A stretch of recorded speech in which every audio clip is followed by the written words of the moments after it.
Ngasinumida waram phongkiba panam pausi edigi maruebi I pausing miyamda thamjari ahanbada Imphal East ki mafam kya isawgi awaba mayuknari torel singi imai khara hantaraglabasu flood level da leiri isawgi mating piragani haina prime minister na governor da khangalakri amaromdana isawna maram oiduna Jenims hospital thabak lepkhri Tambak Pauduna Seliba Maru eba Turelgi ising imai sing tamna tamna hantaraglabasu flood level da leiri amaromda Imphal East ki tongwan ton mafam kya isawgi awaba sawna mayuknari Indian Army arambai tengolgi tengoloi sing amadi atai tungan belup singi thaumi singni isaw mayuknari ba mafam singda mi kan mamadi mateng pangbagi thabak sing sathari amadi relief camp kya da isaw na sogolaba imung kya gi miyoi sing jangjapam lauduna leinari Nakalamuramda, Manipur housi isaugi awaba mayuknari ba miyamda center ki maikedi PBaba mating piragani haibigi thazaba Prime Minister Narendra Modi na Manipur ki Governor Ajay Kumar Balada ngasinungtil telephone ki kuthana khangalakre awanong puklamdam gi oina Assam Sikkim amasung Manipurda housi miyoi lakya isaugi awaba mayuknaba loinana Assam da isawna miyoi taraga matui sikre Manipur da miyoi ama laikidaba loinana yumda yokpa sahasa lising kya sikre Prime Minister Narendra Modi na awangnong poki state ahumda ising isaw thukliba sida haksina lawba loinana Assam gi Minister Himanta Biswa Sharma Sikkim gi Minister Tamang amasu Manipur gi Governor Ajay Kumar Balada telephone gi kuthan station asida isawna ama ata thukoliba madi miyoi lakya isawgi saithing phangniba sigidama center lengana relief amasum rehabilitation gidamak pi biaba mating piragani haina khangalkhibani amaromda tampak phauduna seliba maru oiba turel sing Imphal turel Iril turel Nambol turel Kongba turel Nambol turel gi imaikra hantharabasu flood level adumak leiri Thobal amasum Manipur turel gi oina warning level gi makhada leiri Ithai Beres ki gate mari hangdoktuna ising thadokli Imphal Beres ki di gate manga lebigi manuna gate mari hangdoktuna ising thadokli aduga Thobal Beres ki oina su gate ahum hangduna ising thadokli hari Imphal East ki manungsana Wangkhai Kendra ki manungsanba mafam kyada isawgi awaba mayunari yomamadi lairak sing ising thumjinduna leiba maramna miyamgi punsi mahingda sawna akaiba piri amaromda hawkhiba numit humni rom sida ising isawgi awaba mayunari basigi phibam ngasi phawba kendra sigi MLA amadi Imphal East DC laktuna yingsiladri hain isawgi awaba mayunari ba mafam adugi miyamna pendaba phungdoknarakli hawjiksu kendra sigi tuan mafam kya khwang yauni ising thumjinduna leiri mafam adugi miyamna phongdorakpada Wangkhai gi mafam sing sida Indian Army kuntragomdoi suba Assam Rifles amadi arambai tengol gi thaumi singna awaba taraba miyamda chauna mating pangduna lakli loinana kuntragomdoi suba Assam Rifles ki makedigi awaba taraba singi damakta medical camp amas pangthokli aduba hauju phawba local MLA amadi Imphal East District DC na mafam adur laktuna yengsindaba lebuk thibani haina awaba taraba miyoi singna pendaba phongdorakli Amaramda ising isawgi awaba mayuknariba Nambol Kendra gi manungsanba Nambol Sabalaikai gi imung singda sana thaknabagi polam sing tengbang polam sing adu Kendra sigi MLA Thanauzum Basanta Kumar gi me makhada mari lenaba authority na kushna kibani laikai adu gi imung samaga maudraga tareta sing hawai asathau thumna singba yauna Kendra gi manungsanba khul singdisu mari lenaba isawgi waba mayuknariba maibam singmang yauna Kendra gi manungsanba khul singdasu mari lenaba singna yingsinki ata Imphal East ki mafam sing khurai maikai kongma maikai gi mafam kya isawgi awaba sawna mayuknari tuan relief camp singda hangduna yumkai thumjin khraba miyam sangjapam lawduna leiri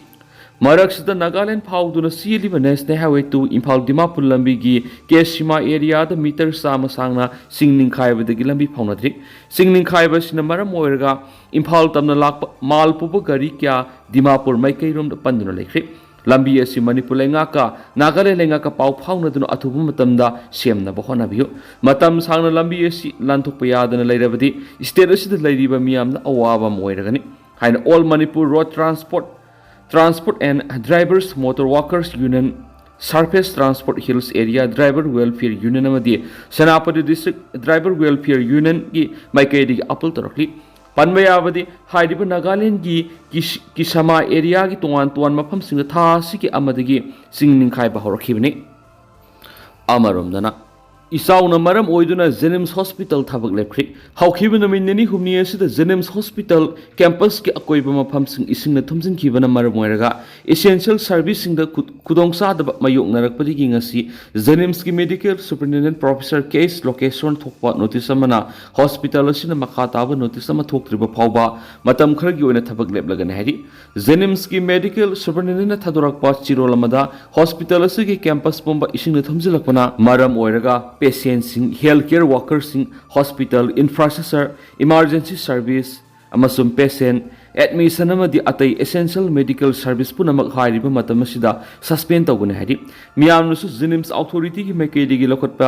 lokhalakpa thaurangda mating pibiduna mausa gi phibam da hanjilaktriba phawa miyam hospital asida lakpigano phibam hek pharakpa athuba hospital asi hanagum hangdokan henesu miyam da khangalakli amaramdana Mitegi san hat khidi haini na phungdokhibadu Kuki singbu kankhat ikal sanungda Kuki singna mitegi san hat khidi haini Assam Rifles na phungdokhibadu Kuki singbu kankhat haiba sapsana khangle madi Sagolmang police ki mekaidigi su san hat pegi khudam leiti haina thawdodu mana manil naidana bisin ki haina iramdam kanmalu ikalgi advisor ningthau khongjab sanatoma miteina permission phungdokhi lamboi khulda leiba MRC Club ta hangba ikal ga office ta permission unabada sanatomna makha taraduna haukiba me kuntra ke ayuk pung tara ga makhairam tabada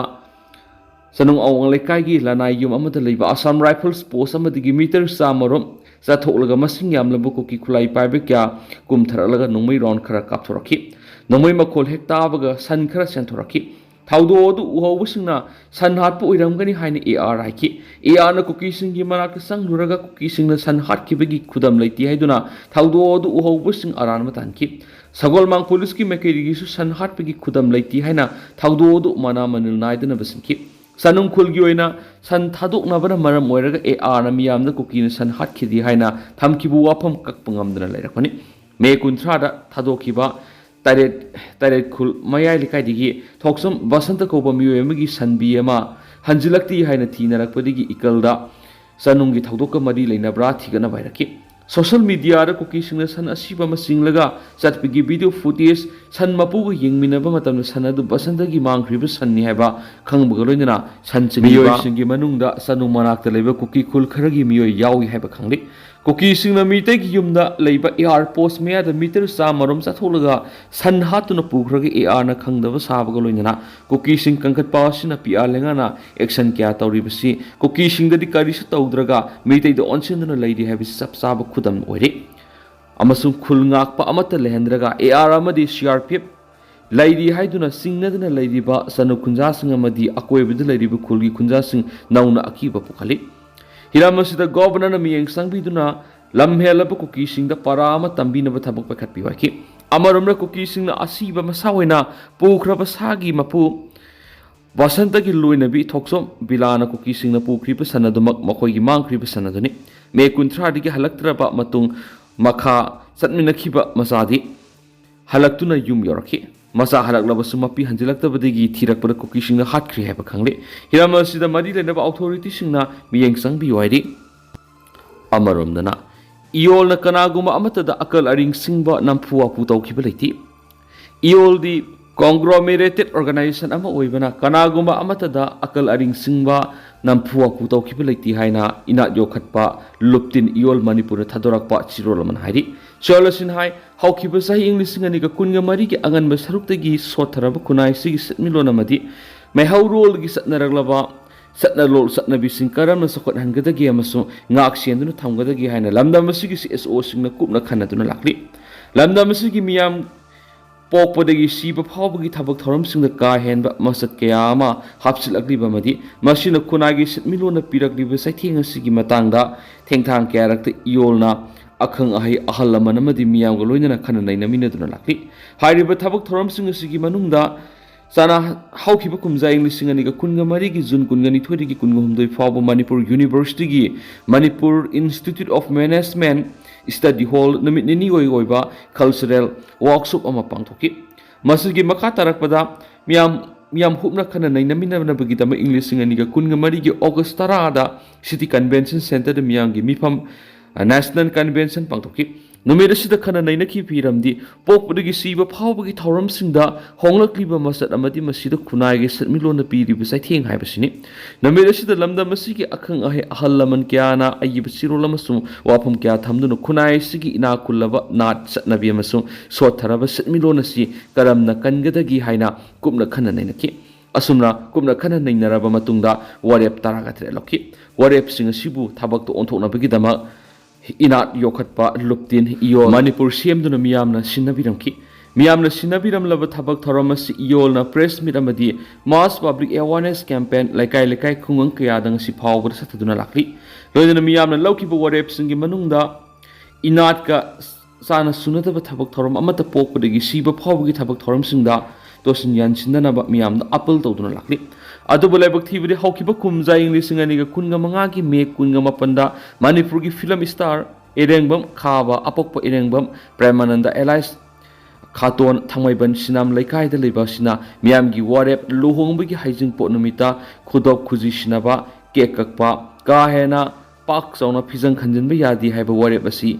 इनखित्रे मसिगिदम इयोल की office June अनिद फमिनदुना अफफत ताननब इयोल माकी युमदा मे कुंथ्रागा मथुइदा अयिब सी एम पिरमखी सी ए पी बसत पनुमिरदुदा खाबगी अपोक्पि ममागा थेंगदुना इंग सिंगना वरी सनखी लोइनना लैकाइगी इमा इबेल खरसु लेरमखी माखोइगसु यामना सममोन वरी सनखी अयिब सी एम इयोल ऑफिशियल ओइना पीबो ओइबना ऑफिस कॉपीदा रिसिप्ट अमता तौबिरंगनबा हाइकी मसिना तब का हेनबा लेबाक मसा तादबा थबा अमता इयोलगी मेकेदिगी तौखिबा लेति पुनमासी नुमितुदा लेरंबा अपोक्पि इमा अमदी लैकाइगी इमा इबेल सिंगना उहोबा खंगोबा ngaktani अदुबु लाइबक थीबदी इयोल इकाई खुमनरिबा मदी नुंगसिना खंजरिबा एक्टर खाबना जुन अनिदा लाखिदबगा लोइनना सोशल मीडिया की खुथांगदा इयोलबु लाना पाउथोकपा थेंगनरि मसिमक्ति लाइबक थीबनी इयोलदी मथक थोंबा अहल अमा ओइना इसम समना मियामगी वारेप इकाई खुमनमिनसी वखल तामिनसी हाइरब खक्तनी इयोलदी conglomerated cultural organization अमा ओइबना कनागुमा अमतदा अकलरिंग सिंगबा नंपुआ पुतोखिबा लेति मखा तारकपा असुम सुमदा अफफता लेबा मियामना लेबलकपदा इयोलगी मरी अमता लैनरु हेनसु सिरोलसिना मखा तारकली